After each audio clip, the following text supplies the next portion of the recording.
All right, guys, I'm a Calisthenixpro here, World Cup winner and two-time Canadian freestyle champion. So tell us, bro, how did you first get into calisthenics and around what age did you first get into it? I started calisthenics when I was around 16. I had already a background of fitness, so I was doing already a little bit of weightlifting and also body weight, like push-up, dips, pull-up, but nothing of the crazy stuff we could see in calisthenics nowadays.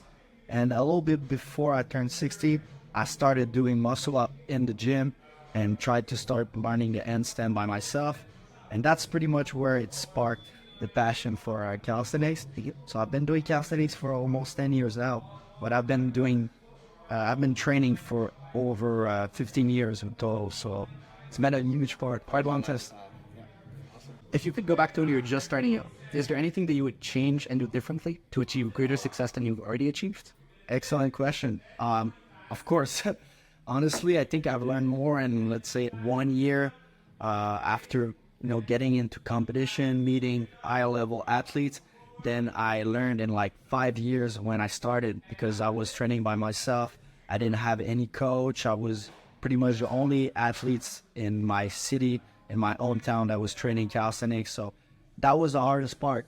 It was not to actually train alone for me. It was to try to progress without having a blueprint. So definitely one of the biggest tips I can give to anyone starting calisthenics is to find someone that practice calisthenics on a higher level, that could teach you, coach you, and even pay for a mentor or anybody that got experience in the field you're looking for that could share it to you, because learning by yourself is going to take more than twice longer than learning by someone that has the experience and can share it to you right away. So definitely I would change a lot.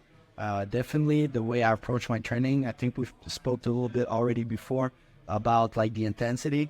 I'm someone that comes from a background of fitness before calisthenics. That was mainly military, so we were pushing our level to the limits all the time, which is something you cannot do in calisthenics if you want to learn skills and dynamics and statics and all that stuff. So definitely I would say I would change a lot. That's awesome, bro. So within the 10 years of a calisthenics experience that you have, what would you say is the best piece of advice that you've ever received during that? I would say the one that comes to my mind right now is quality over quantity. Because definitely when I started off, I was trying to do a lot of stuff all at once. I was not focusing, let's say, on a few skills at a time, making sure I perfect these skills before moving on to other. And that's going to lead to, unfortunately, injuries. So I learned the hard way, let's say, by doing a lot of mistakes. So definitely, definitely that's the biggest tips I could give to someone, is to just take one goal at a time and focus on quality instead of trying to max out everything at once. And lastly, for the beginners who are just getting into calisthenics now, want to avoid injuries and progress as fast as possible, what are some tips that you would be able to give to them to help them achieve their goals? I think if you're a beginner, no matter if you're trying to do statics, dynamics, practicing on competing on a higher level, you need to master the basics. It comes to like really mastering pull-ups, dips, push-ups, squats. Don't let your lower body down as well just because you're doing calisthenics. You need to be complete. And also that's going to avoid a lot of injuries.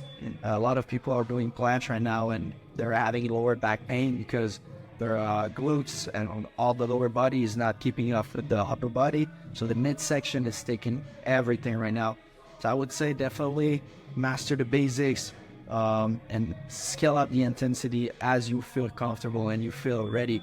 Your body is like, your body is pretty intelligent. It's going to let you know when you're pushing too much and when you're not pushing enough. So if you don't see any results, you're not training hard enough. And if you have a lot of injuries or pain, then you might slow down a little bit the intensity or just change your workout training. So that's pretty much it, I would say.